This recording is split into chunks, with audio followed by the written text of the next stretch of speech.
Ang Mindanao Inclusive Agriculture Development Project Regional Project Coordination Office 11 nagplano og nagpunteriya og unom ka ancestral domains sa implementasyon sa proyekto sa rehiyon. Sa ikaduhang tuig sa MIAD PRPCO 11, ang proyekto nitutok sa paghapsay sa implementasyon, pinaagi sa pagtingob ug pag-isa sa koordinasyon sa mga components. Ang resulta, mao ang pag-ila og mga subprojects o commodities sa 5 ka ADs, pwera ang Bagobo Tagabawa AD nga sa pagkakaroon nahuman na og community assembly. Ang Blaan Tagakaulo natapos na sa Joint Technical Review kon JTR sa proyektong pang-infrastruktura bag-o pa mahuman ang 2024.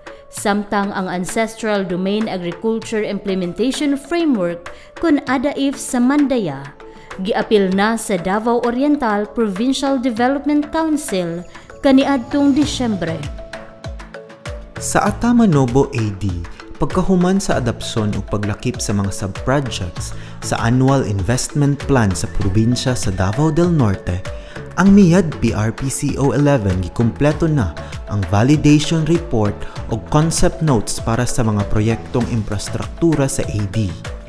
Ang Component 3 nagsugod na pod sa ilahang IPO profiling para sa proyektong pangnegosyo sa mga benepisyaryo.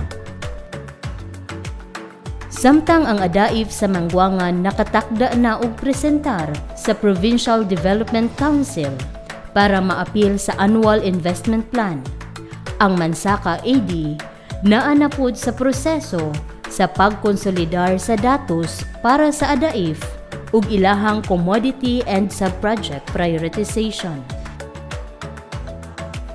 Padayon ang trabaho sa MIAD PRPCO 11 nga mapaabot sa atong mga kaigsuunang IP ang mga proyekto nga magpalambo sa ilahang komunidad. Sa sumusunod nga mga tuig sa proyekto, ang bulto sa trabaho mututok sa implementasyon sa mga nailhang proyekto sa mga ADs.